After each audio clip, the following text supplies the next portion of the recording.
23 مارچ کا دن ہماری ملی تاریخ میں بڑی اہمیت کا حامل ہے کہ اس روز قوم نے آزادی حاصل کرنے کے اپنے عزم کا اعلان کیا تھا۔ آزادی کی اہمیت کس قدر ہے اس کا اندازہ اس ایک واقعہ سے لگائیے کہ حضور نبی اکرم صلی اللہ علیہ وسلم جب ہجرت کر کے مدینے تشریف لے گئے ہیں تو آپ نے دیکھا کہ یہودی عاشورے کے دن کا روزہ رکھتے تھے۔ آپ نے دریافت کیا تو انہوں نے کہا کہ اس دن بنی اسرائیل نے فرعون کی غلامی سے آزادی حاصل کی تھی، تو ہم اس واقعہ کی یاد میں جشن مناتے ہیں اور شکرانے کا روزہ بھی رکھتے ہیں۔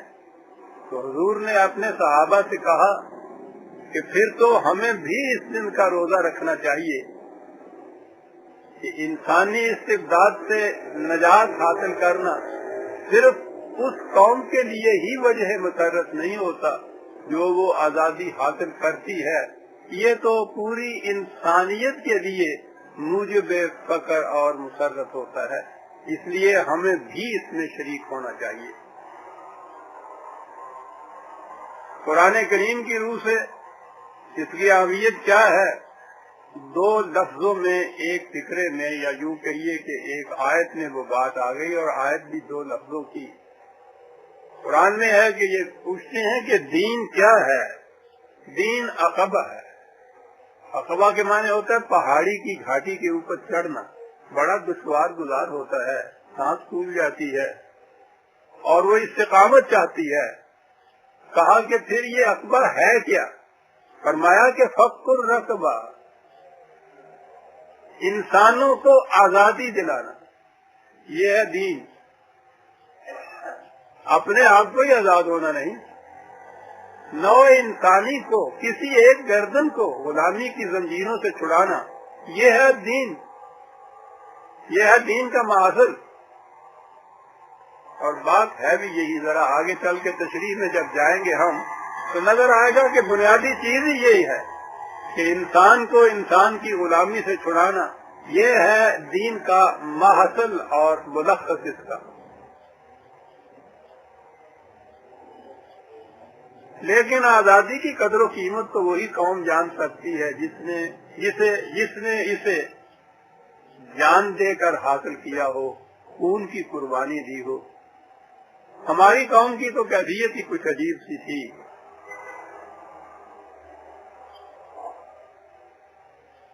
میں اس سلسلے میں جو تاریخ پاکستان کہلاتی ہے، یہ مطالبہ پاکستان، اس کے متعلق جو بار بار آپ احباب کے گوش گزار کرتا ہوں، گزشتہ 30 سال سے مسلسل لکھتا چلا آ رہا ہوں، اس لیے کہ میں خود اس جنگ میں شریک تھا۔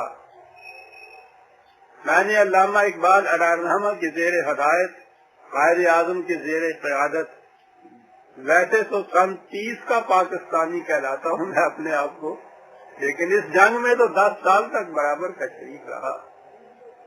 اس لیے جب بھی یہ کوئی تقریب آتی ہے اس قسم کی، یوم پاکستان ہو، یوم آزادی ہو، قائد اعظم کے ایام ہوں، تو وہ پرانی یادیں میرے دل میں تازہ ہو جاتی ہیں۔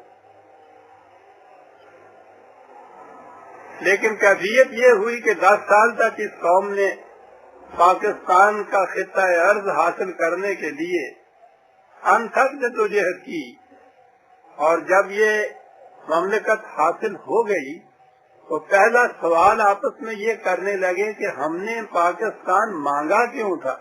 یعنی عجیب قوم تھی یہ کہ 10 سال تک ایک چیز کے حصول کے لیے مسلسل جدوجہد کر رہے ہیں، اور جب وہ حاصل ہو جاتی ہے تو اس کے بعد بیٹھ کے سوچتے ہیں کہ ہم نے کیوں مانگا تھا۔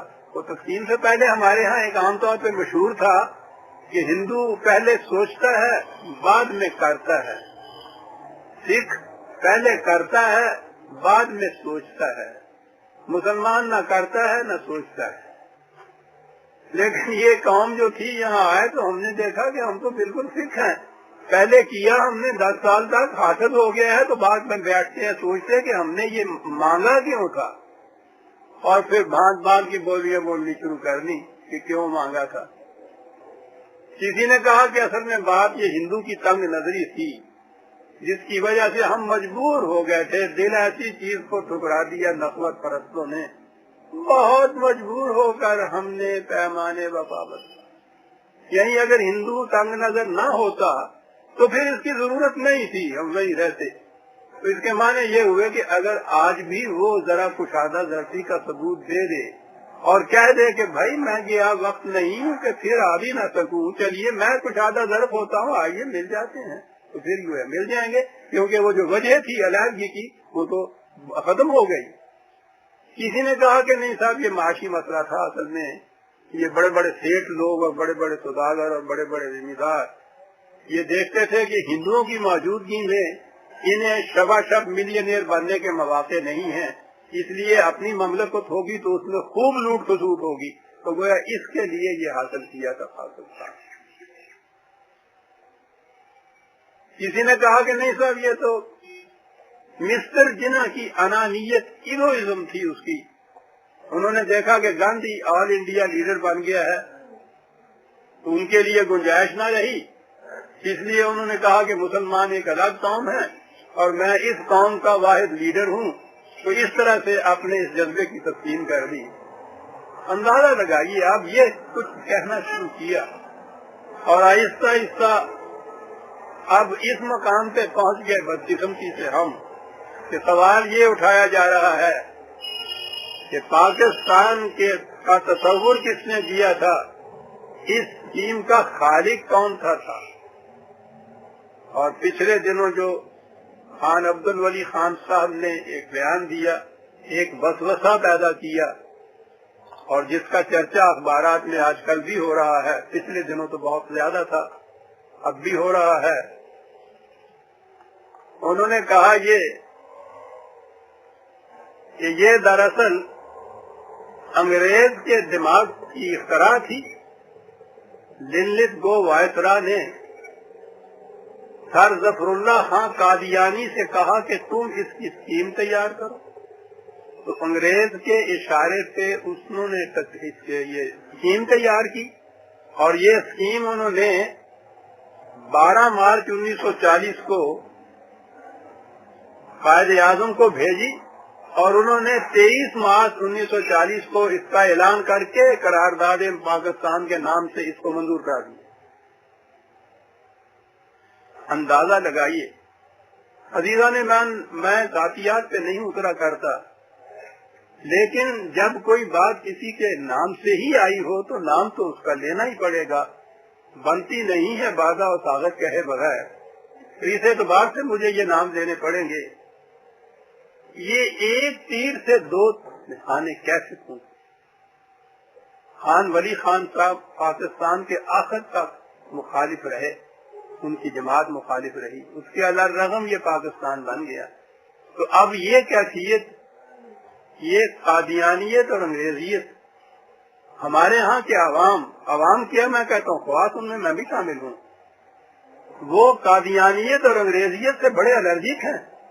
ذرا کسی سے کہیے کہ اس میں کسی مرزائیت کا شائبہ تھا یا مرزائیت کا حامی تھا، وہ مشتعل ہو جاتے ہیں ہمارے عوام۔ اور انگریز کے ساتھ انگریز کا آلائے کار ہونا تو بدترین گالی تھی۔ اب تو انگریز نہیں رہا، چھوٹی بچہ ہائے تو ہمارے یہاں روز پکارتے تھے۔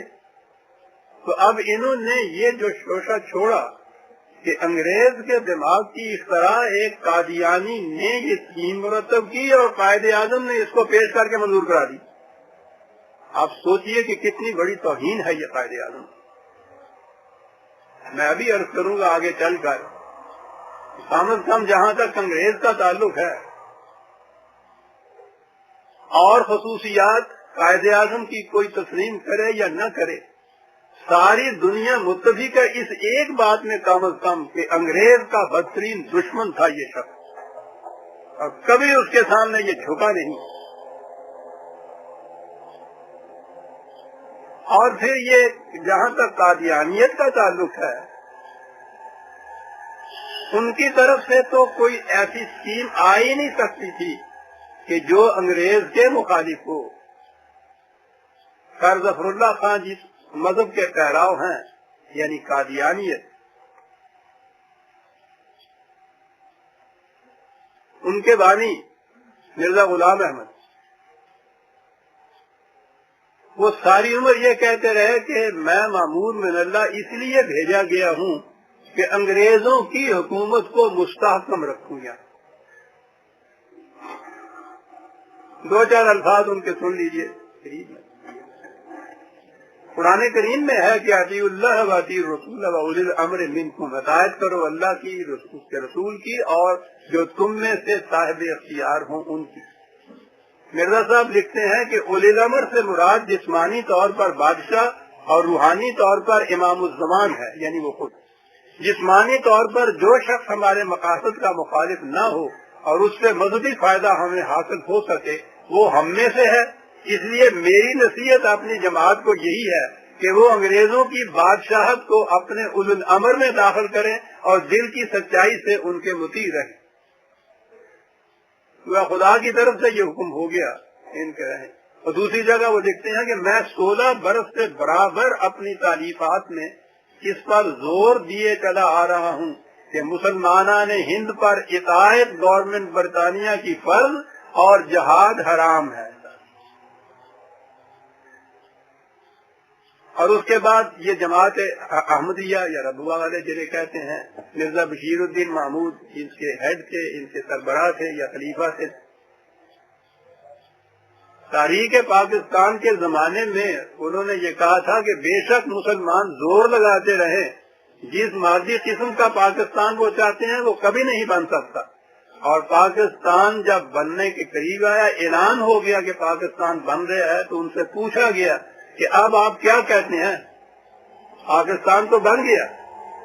تو انہوں نے یہ کہا تھا کہ ہندوستان کی انہوں نے پہلے کہا تھا کہ اس قسم کا پاکستان جیسا یہ چاہتے ہیں وہ نہیں بن سکتا، اور جب کہا کہ بن رہا ہے تو کہا کہ ہندوستان کی تقسیم پر ہم راضی ہوئے ہیں تو خوشی سے نہیں بلکہ مجبوری سے، اور پھر کوشش کریں گے کہ کسی نہ کسی طرح جلد متحد ہو جائے۔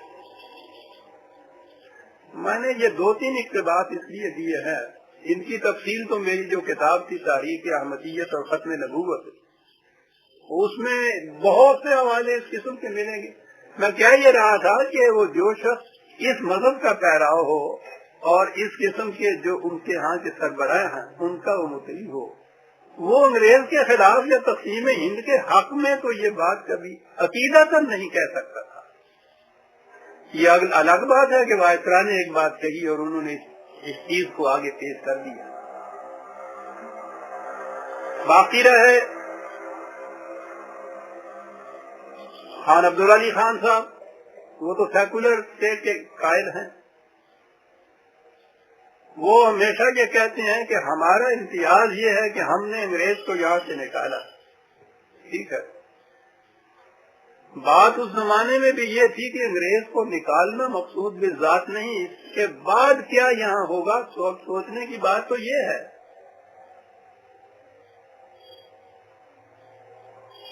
انگریز پاکستان کے خلاف، ہندو پاکستان کے خلاف نیشنلسٹ مسلمان اور بالخصوص یہ نیشنلسٹ علماء کرام، یہ جو آج پاکستان میں سب سے بڑے حامی بنے پھرتے ہیں، یہ سب مخالف تھے پاکستان کے، اور ان کے ساتھ جو نزاع اور جنگ تھی وہ اس بات پر تھی کہ وہ کہتے تھے کہ آزادی تو انگریز کے چلے جانے کے بعد حاصل ہو جائے گی،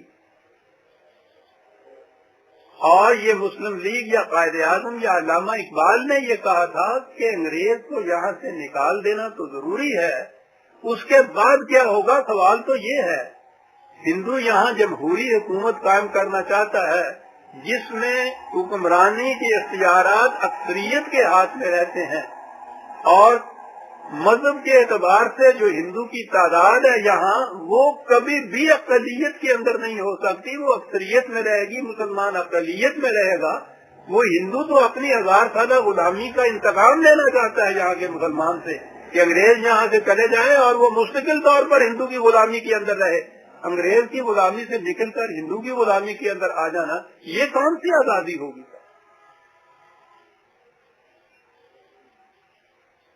مسلم لیگ کا مطالبہ جو تھا اسلام کے نام پہ تھا. اسلام کے مدعی یہ نیشنلسٹ علماء، یہ حضرات کہتے تھے کہ یہاں ہندو جس قسم کی جمہوریت قائم کرنا چاہتا ہے وہ عین مطابق ہے اسلام کے، اور ہندو ضمانت دیتا ہے مسلمان کو کہ اس کے مذہب کی آزادی حاصل رہے گی. اور آزادی وہ کیا تھی؟ عقائد کی آزادی، نماز روزے کی آزادی، نکاح طلاق کی آزادی، یہ آزادی تھی. انگریز کے زمانے میں بھی یہ آزادی موجود تھی مسلمان کے ہاں.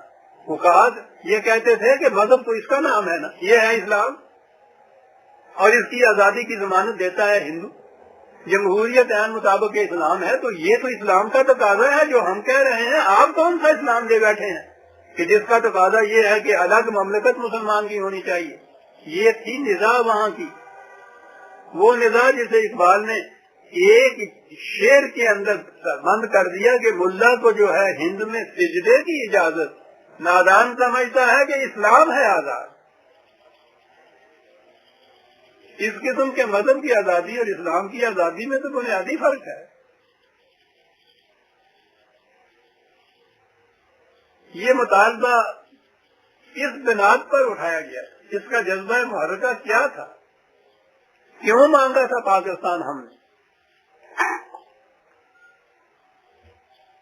یہ وہی شخص سمجھ سکتا ہے جو پہلے یہ سمجھ لے کہ اسلام مذہب نہیں، اسلام دین ہے. اس بات کو نہ تو کوئی یہ علماء حضرات جو تھے وہاں کے یہ سمجھتے تھے. حیرت تھی کہ علماء کرام، ان میں تو مولانا ابوالکلام آزاد، مولانا حسین احمد مدنی، مفتی کفایت اللہ، اس قسم کے مینارے کھڑے تھے. یہ کہتے تھے کہ اسلام تو یہی ہے، نکاح طلاق کے مسائل جو ہے، یعنی مذہب کی حد تک دین کا تصور نہیں تھا. قرآن کی روح سے جو چیز پیش کی جاتی تھی، اور مجھے اس کا فخر ہے کہ یہ محاذ میرے سپرد کیا گیا تھا.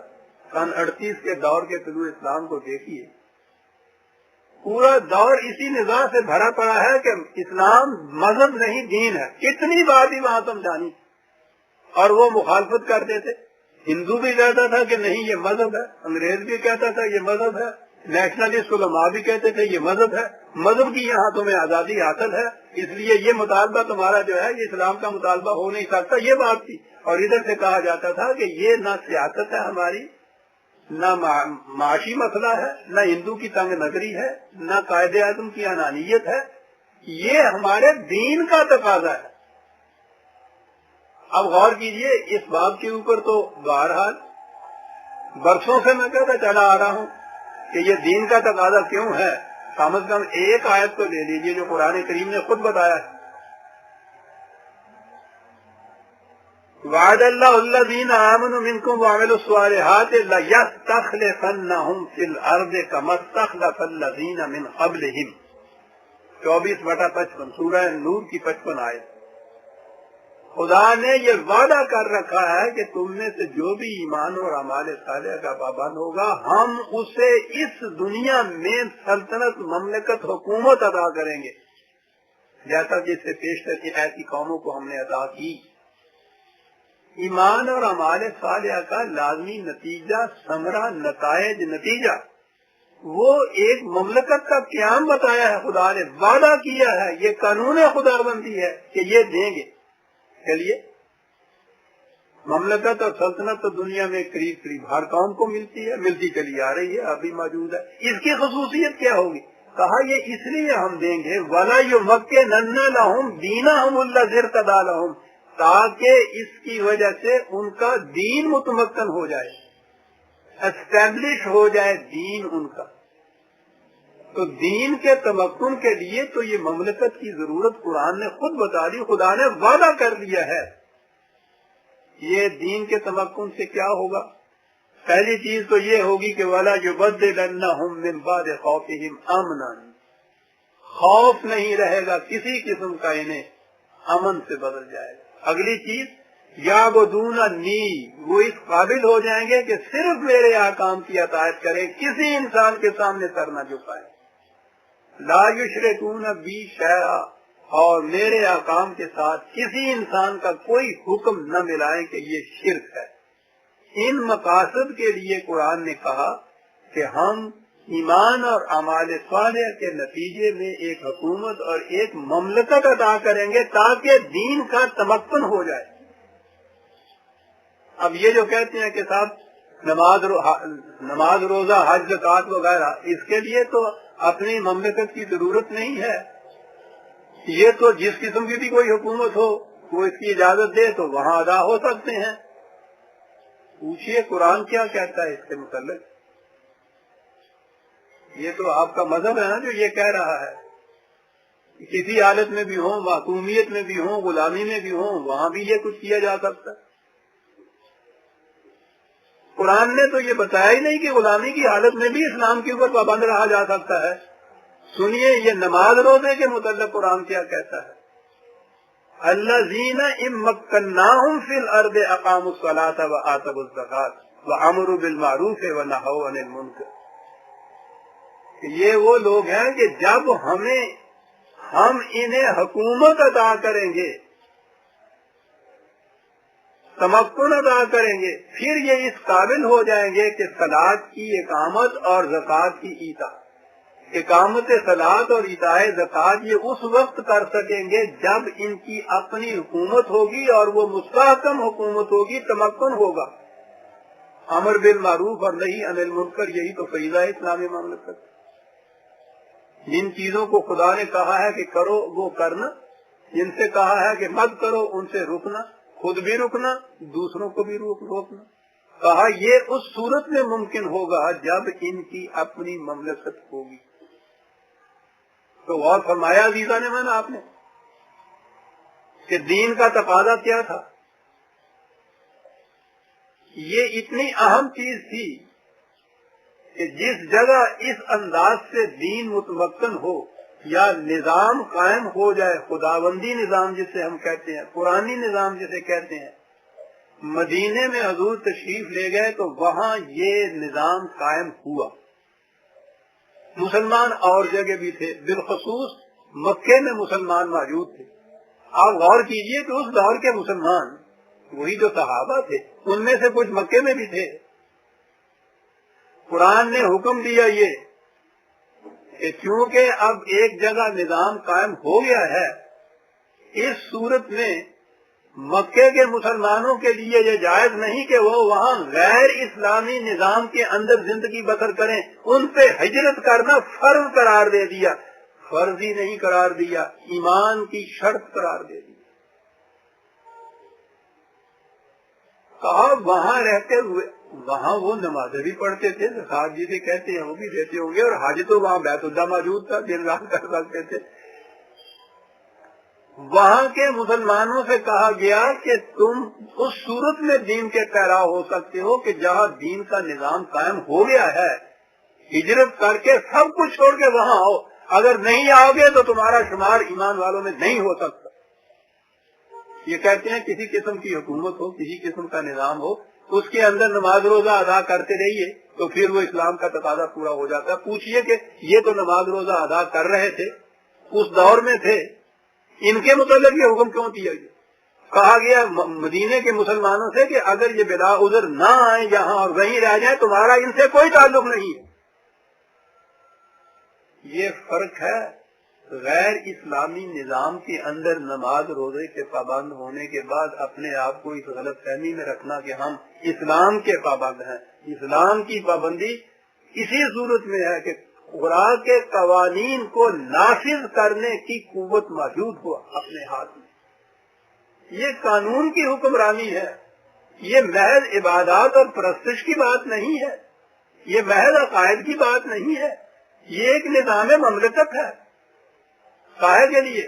تاکہ دنیا میں انسان کسی انسان کا غلام اور محکوم نہ رہے، صرف خدا کے احکام کا محکوم رہے، اور اس کے لیے ظاہر ہے کہ حکومت کی قوت اور اقتدار کی ضرورت ہوگی۔ یہ تھی عزیزان مان ساری لڑائی۔ صدر اول میں کسی کا نام اسلام تھا، کچھ عرصے تک یہ اسلام رہا دین کی شکل میں، اس کے بعد ملوکیت آ گئی، یعنی قوت کے زور پر حکومت قائم ہوئی، ایمان اور اعمال صالحہ کے نتیجے میں نہیں، امت کے مشورے سے نہیں، قوت کے زور پر وہ قائم ہوئی۔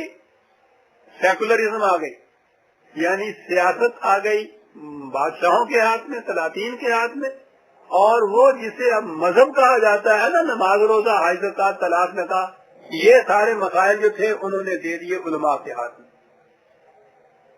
یہ ڈوئلزم، یہ صنویت جو تھی اس دور میں یہ آئی، مذہب الگ ہو گیا، اسلام، مملکت اور سلطنت الگ ہو گئی، اور یہ چیز 1000 برس سے چلی آ رہی تھی۔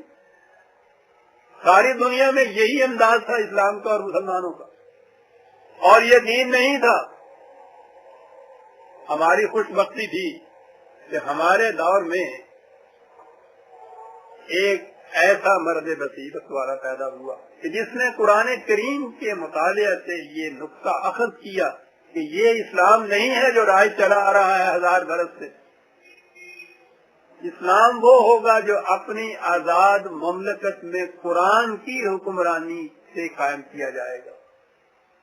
علامہ اقبال نے ان کے ذہن میں پیغام میں تو یہ بات پہلے سے چلی آ رہی تھی، لیکن آخر الامر انہوں نے 1930 میں الہ آباد کے مقام پر مسلم لیگ کے صدر کی حیثیت سے، مسلم لیگ کے سالانہ اجلاس کی صدر کی حیثیت سے اپنا خطبہ پیش کیا۔ عزیزان مان، ہمارے اسلامی لٹریچر میں علامہ کے اس خطبے کو بڑی اہمیت حاصل، انہوں نے بڑی صراحت سے، دلائل سے، اسناد سے اس میں یہ بتایا ہے کہ اسلام مذہب نہیں، اسلام ایک دین ہے، اور اپنی مملکت سے علاوہ اگر غیر حکومت کے اندر ہے تو اسلام پہ عمل درآمد نہیں ہو سکتا۔ انہوں نے اس کے اندر کہا کہ حقیقت یہ ہے کہ اسلام خدا اور بندے کے درمیان ایک روحانی واسطے کا نام نہیں، یہ ایک نظام حکومت ہے جس کی حیث ترکیبی میں یہ صلاحیت رکھی گئی ہے کہ وہ ہر عمل خیر کو اپنے اندر جذب کر لے۔ اس نظام کا تعین اس وقت ہو چکا تھا جب کسی روسوں کے دماغ میں بھی ایسے نظام کا خیال تک نہیں آیا تھا۔ اور اس کے بعد انہوں نے یہ کہا کہ ہندوستان دنیا بھر میں بہت بڑا اسلامی ملک ہے، اس ملک میں اسلام بحیثیت ایک تمدنی قوت کے اسی صورت میں زندہ رہ سکتا ہے کہ اسے ایک مخصوص علاقے میں مرکوز کر دیا جائے۔ کہا کہ تنہا ایک ملک میں، اس زمانے میں مسلمانوں کی تعداد ہندوستان میں 7 کروڑ تھی 1930 میں، کہا کہ تنہا ایک ملک میں 7 کروڑ فرزندان توحید کی جماعت کوئی معمولی چیز نہیں۔ تمام مسلم ایشیا کے ممالک مجموعی طور پر بھی اسلام کے لیے اتنی گراں بہا متاع نہیں جتنی اکیلے ہندوستان کی ملت اسلامیہ۔ اس لیے ہمیں ہندوستان کے مسئلہ کو صرف اس نقطۂ نگاہ سے نہیں دیکھنا چاہیے کہ ہندوستان میں اسلام کا کیا حشر ہوگا، بلکہ ہم اپنی اہمیت کو محسوس کرتے ہوئے اس نقطۂ خیال سے بھی کہ ہماری موت اور حیات کا عالم اسلام پر کیا اثر پڑے گا۔ اور اس کے بعد انہوں نے آخر میں پھر یہ کہا تھا کہ میری آرزو یہ ہے، 1930 میں عزیزان مان پہلی اینٹ رکھی گئی پاکستان کہ میری آرزو یہ ہے کہ پنجاب صوبہ سرحد سندھ بلوچستان کو ملا کر ایک واحد ریاست قائم کی جائے۔ مجھے تو یہ نظر آتا ہے کہ شمال مغربی ہندوستان میں ایک متحدہ اسلامی ریاست کا قیام کم از کم اس علاقے کے مسلمانوں کے مقدر میں لکھا جا چکا ہے۔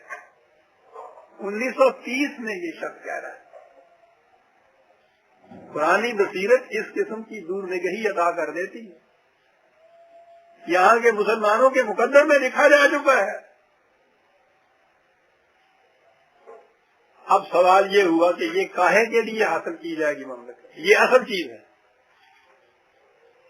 میں نے کہا ہے نا کہ مملکت ہے کہ تو مسلمانوں کے پاس چلی آ رہی تھی، آج بھی ہے ساری دنیا میں، یہاں بھی مملکت ہے مسلمانوں کی۔ یہ کاہے کے لیے اس قسم کی مملکت کی ضرورت ہے اور کیوں ہم مطالبہ کر رہے ہیں اس قسم کے خطہ زمین کا؟ کہا کہ اس سے اسلام کو، یہ ہے اہم چیز عزیزان من، اس سے اسلام کو اس امر کا موقع ملے گا کہ وہ ان اثرات سے آزاد ہو کر جو عربی ملوکیت کی وجہ سے اب تک اس پر قائم ہے، اس جمود کو توڑ ڈالے جو اس کی تہذیب و تمدن، شریعت اور تعلیم پر صدیوں سے طاری ہے۔ اس سے نہ صرف ان کی صحیح معنوں میں تجدید ہو سکے گی بلکہ وہ زمانہ حال کی روح سے بھی قریب تر ہو جائیں گے۔ کیا کہا؟ مقصد کیا ہے اس مملکت قیام کا؟ کہ یہاں وہ اسلام قائم کیا جائے جو ان نقوش کو، اس ٹھپے کو دھو ڈالے جو عربی ملوکیت نے اس کے اوپر لگا رکھے ہوئے۔ ہمارا مروجہ اسلام عزیزان من جو 1000 برس سے چلا آ رہا ہے، عباسیوں کے زمانے کا پیدا کردہ ہے، خالص ملوکیت کے دور کا، سرمایہ داری کے دور کا، مذہبی پیشوائیت کے دور کا، ان تینوں کے مجموعے کا نام ہے اسلام جو چلا آ رہا ہے۔ انہوں نے کہا کہ اس مملکت کی ضرورت یہ ہے کہ یہاں وہ اسلام قائم کیا جائے جو ان نقوش کو دھو ڈالے جو عربی ملوکیت کے زمانے سے اس پر لگے ہوئے چلے آ رہے ہیں۔ تینوں ہی تو چیزیں تھیں جنہوں نے اصلی دین کو اپنے نیچے دبا کے اور ایک مصنوعی قسم کا اسلام جو تھا اس کو فروغ دیا تھا۔ وہ جو اقبال نے، وہ تو ساری عمر اس کے خلاف ایک مسلسل جہاد کرتے رہے۔ وہ کہتے ہیں مسلمان کو کہ باقی نہ رہی تیری وہ آئینہ ضمیری، اے کشتہ سلطانیوں ملائیوں پیری۔ کشتہ، انہوں نے کہا کہ ان کی غلامی سے آزادی دلانے کا نام ہے مطالبہ پاکستان، صرف انگریز کو نکال دینا نہیں، نکالنا تو ضروری ہوگا، جب تک وہ نکلے نہ نہیں اپنی حکومت کیسے قائم ہوگی؟ لیکن بات اگلی ہے کہ یہ حکومت قائم کیسے اس لیے کی جائے گی؟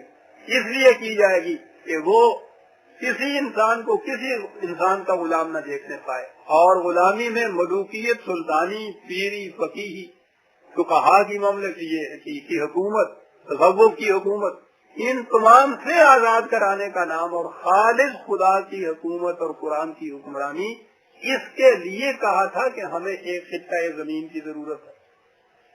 اقبال نے تو یہ کہا۔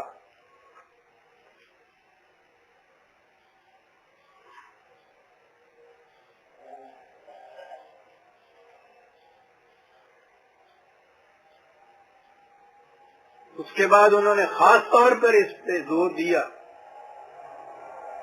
کہ یہ چیز جو تمہیں مذہب کو چھڑا کر دین کی طرف نہیں آنے دیتی، یہ مذہبی پیشوائیت ہے، یہ پریسٹہڈ ہے، یہ تھیوکریسی ہے۔ چنانچہ انہوں نے 30 میں وہ خطبہ دیا تھا، 1932 میں لاہور میں ایک اسلامک کانفرنس ہوئی تھی، اس کے صدر کی حیثیت سے انہوں نے اپنے خطبہ صدارت میں کہا تھا، قوم سے کہا تھا کہ تمہارے دین کی یہ عظیم الشان بلند فطری ملاؤں اور فقیہوں کے فرسودہ اوہام میں جکڑی ہوئی ہے اور آزادی چاہتی ہے۔ غور فرما رہے ہیں آپ؟ روحانی اعتبار سے ہم حالات و جذبات کے ایک قید خانے میں محبوس ہیں جو صدیوں کی مدت میں ہم نے اپنے گرد خود تعمیر کر لیا ہے، اور کہا کہ ہم بوڑھوں کے لیے شرم کا مقام ہے کہ ہم نوجوانوں کو ان اقتصادی، سیاسی بلکہ مذہبی بحرانوں کا مقابلہ کرنے کے قابل نہ بنا سکے جو زمانہ حاضر میں آنے والے ہیں۔ ضرورت اس امر کی ہے کہ ساری قوم کی موجودہ ذہنیت کو یکسر تبدیل کر دیا جائے تاکہ وہ پھر نئی آرزوؤں، نئی تمناؤں اور نئے نصب العین کی عموم کو محسوس کرنے لگ جائے۔ اور فرمایا یہ مطالبہ کیوں کیا گیا تھا؟ ہم نے پاکستان کیوں مانگا تھا؟ آزاد مملکت سے مقصد کیا تھا؟ عزیزان مان، ایک لفظ ہے نظریہ پاکستان، تو جس طرح ہمارے ہاں باقی الفاظ جو رائے جاتے ہیں ان کا مفہوم اور معنی متعین ہی نہیں کسی کے ذہن میں ہوتے، اسی طرح سے چلا آ رہا ہے نظریہ پاکستان۔ کسی سے پوچھ کے دیکھیے کہ صاحب یہ ہوتا کیا؟ کہتے ہیں ہوتا ہے نظریہ، اور کیا ہوتا ہے؟